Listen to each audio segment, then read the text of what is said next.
right, so get this, you guys. India just lost a test series at home. Yeah. You might be thinking, well, that happens, right? But It does. hold on, because this is India we're talking about. They've been practically unbeatable on their own turf for over a decade. In a decade, yeah. To see them lose to New Zealand, it's kind of a big deal. It is a big deal, yeah. This is, we're talking about a 12-year winning streak at home. Yeah. 18 consecutive series wins. 18. Incredible record. And New Zealand just became the first team ever to break it. The first team ever. Wow. To really understand what happened, we are diving deep into that decisive match, the Pune Test, using Ashtak's coverage as our guide. Okay. We're going to break it all down for you guys, the key moments, the players, and what this means for the future of Indian cricket. Yeah, it's important to remember that India was already down 0-1 in the series coming into Pune. Oh, so they were already down. They were already down. They had lost that first test in Bangalore. Okay. They were in a must-win situation, facing immense pressure to level the series. Huge pressure. Yeah. And they had a mountain to climb. Yeah. New Zealand had set a target of 359 runs in the second innings. Even for India's powerful batting lineup, that's a daunting task. Absolutely. I mean, can you imagine? 359 runs. Yeah. It is, especially considering how the match played out, Mm-hmm. India's batting, usually their strength, faltered under pressure. Under pressure. Yeah. Yeah. Yes, young Yashasvi Jaiswal started strong with a brilliant 77 runs. Oh, he did well. He did very well. Yeah. But the middle order just couldn't build partnerships. They couldn't build those partnerships and get that momentum going. They couldn't get it going. Yeah. And Mitchell Santner, the left-arm spinner for New Zealand, was just phenomenal. Really? He ripped through India's top order, taking crucial wickets and putting them on the back foot. Okay, so a great performance from him. Phenomenal performance. Yeah. And let's not forget, this is Test cricket. Yeah. The longest and arguably the most challenging format of the game. Absolutely. It tests a team's mental fortitude, their endurance, as much as their skill. Right. It's a 5-day battle of attrition. And India, despite their dominance in recent years, just couldn't withstand the pressure this time. So to put this loss into perspective, we have to look back at India's incredible winning streak. Unbelievable. 18 consecutive series wins at home. They dominated Australia, West Indies, South Africa, England. Everyone who stepped onto their turf. Everyone. It's been like their own personal fortress. It has. And that's what makes this loss so significant.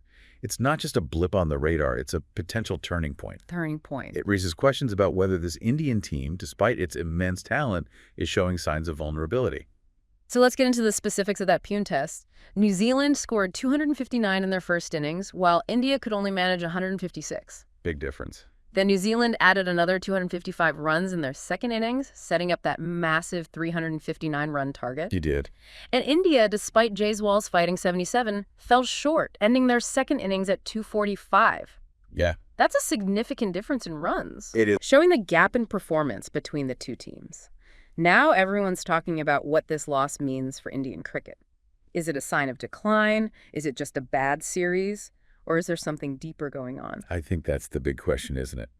And to answer that, I think we need to look beyond just this one series and consider the broader context of what's happening in Indian cricket and the world of cricket as a whole. Okay, so let's do just that. Let's dive into some of the factors that might have contributed to this loss. Right. Things like the rise of T20 cricket, the intense pressure on players, and maybe even a bit of complacency setting in. Yeah, those are all valid points. The cricketing landscape is changing rapidly. Yeah. And perhaps India needs to adapt their strategies and their approach to stay ahead of the game. So to sum it up, this isn't just about one loss series. It's about the future of Indian cricket and how they respond to this challenge. I agree with you. It is about the future, how they respond to this loss. How they bounce back. That's right. This loss could be a wake-up call, an opportunity to reevaluate, to innovate, and to come back stronger. But it could also be the start of a downward trend. Only time will tell. And that's what makes this so fascinating to analyze.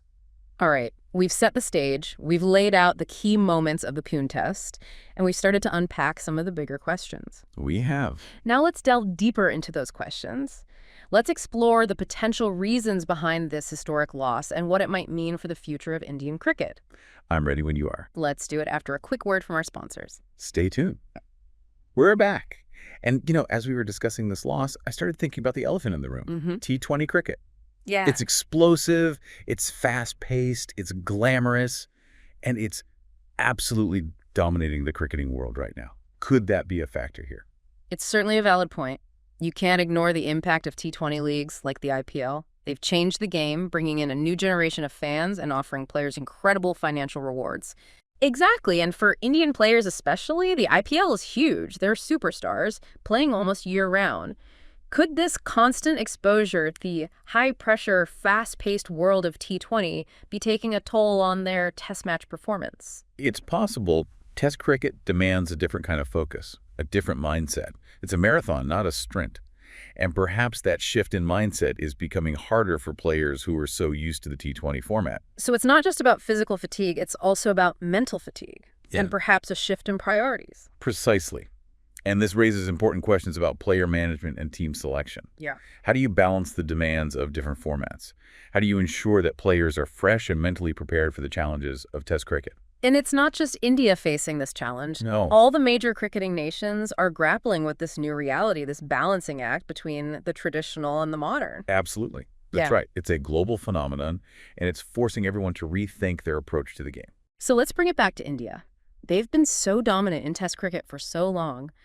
Maybe there's been a bit of complacency creeping in. It's possible. Maybe they haven't been as quick to adapt to these changing dynamics as some other teams. Yeah, it's a possibility worth considering.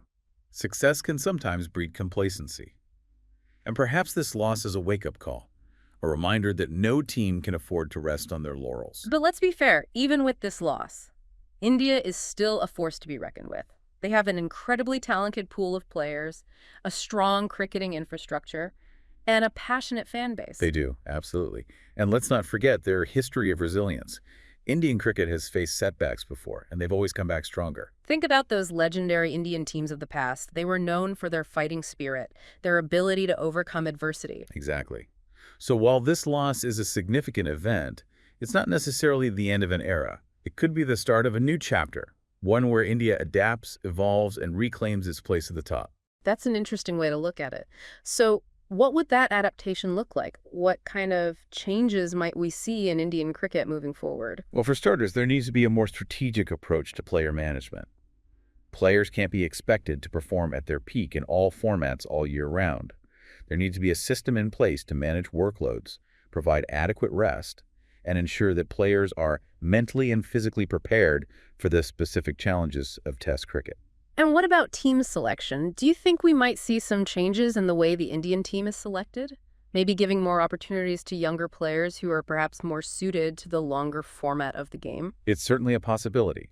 This loss might prompt the selectors to take a closer look at the emerging talent and consider building a team that's specifically geared towards excelling in Test cricket.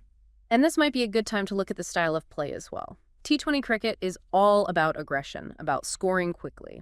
But Test cricket often requires a more patient, strategic approach. That's a crucial point. Perhaps India needs to rediscover the art of building long innings, of grinding down the opposition, of playing the long game, so to speak. And this is where the role of coaching and mentorship becomes crucial. The younger generation of Indian cricketers needs guidance from those who've mastered the art of Test cricket. They need to learn from the legends, from the players who built India's reputation as a Test match powerhouse. Absolutely. The knowledge and experience of former greats can be invaluable in shaping the mindset and approach of the current team. Okay, so we've talked about player management, team selection, and playing style. But there's another factor that we can't ignore: the fans. The Indian cricket fan. Exactly, one of the most passionate and vocal fan bases in the world. Absolutely. And their expectations are sky high, which is understandable given India's dominance in recent years. How do you think they're going to react to this loss, and how might their reactions influence the team's future? Well, there's bound to be disappointment, maybe even some anger. But I think the true Indian cricket fan understands that ups and downs are part of the game. They've seen their team go through tough times before, and they've always rallied behind them. And I think that's what makes the relationship between the Indian team and their fans so special. It's a bond built on shared passion, on unwavering support, and on the belief that together they can overcome any challenge. It's a beautiful thing to witness. And I have no doubt that the fans will play a crucial role in helping the Indian team bounce back from this setback. So to wrap up this part of our deep dive, it seems like this loss, while disappointing, could actually be a catalyst for positive change in Indian cricket. I agree. It's an opportunity to reflect, to adapt, and to come back even stronger. And now for a twist in this tale, we're going to reveal a fascinating historical detail. That adds another layer of intrigue to this India-New Zealand rivalry. Oh, now this is interesting. This is where it gets really interesting. But before we get to that, let's take a quick break. Stay with us. You won't want to miss this. All right, we're back, ready for that fascinating historical detail. I think you'll find it quite interesting. Yeah. Yeah, so remember how we were talking about how New Zealand had only won one test match? Yeah. On Indian soil before this series? Right, just the one. It was a pretty big deal considering this victory makes it only their second win ever in India. Exactly. Yeah, their second win ever. Yeah. So what's the historical detail? Well, that solitary win way back in 1969 Wow. also happened in Pune. No way! Seriously, are you telling me both of New Zealand's test victories in India happened at the same venue? Decades apart. yeah. That's unbelievable. Decades apart at the same venue, yeah. That's wild. It's almost like Pune has become this, like, lucky charm for the Kiwis when they play in India. Kind of, yeah. Yeah. You could say it's a bit of a historical echo, adding a whole new layer of intrigue to this rivalry. For sure. It makes you wonder if there's something special about Pune, right? Yeah. Is it the pitch, Yeah. the atmosphere? Maybe there's even a touch of destiny at play here. It's fascinating to consider, isn't it?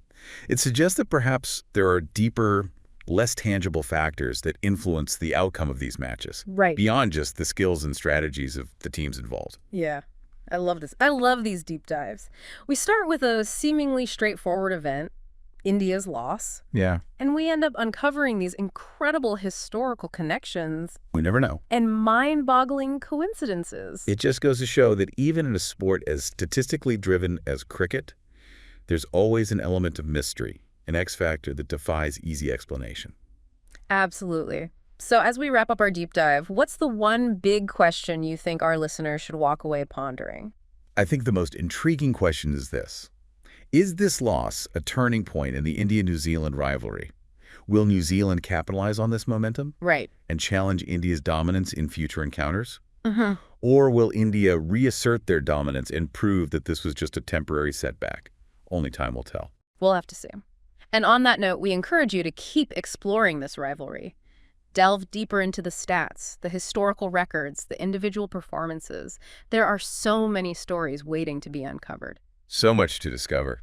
All right, thanks for joining us on this deep dive into India's historic loss and New Zealand's remarkable victory. It's been a fascinating journey, It has, full of twists, turns, and historical echoes. for sure. And until next time, keep exploring, keep questioning, and keep the love of cricket alive. Well said. That's a wrap, folks.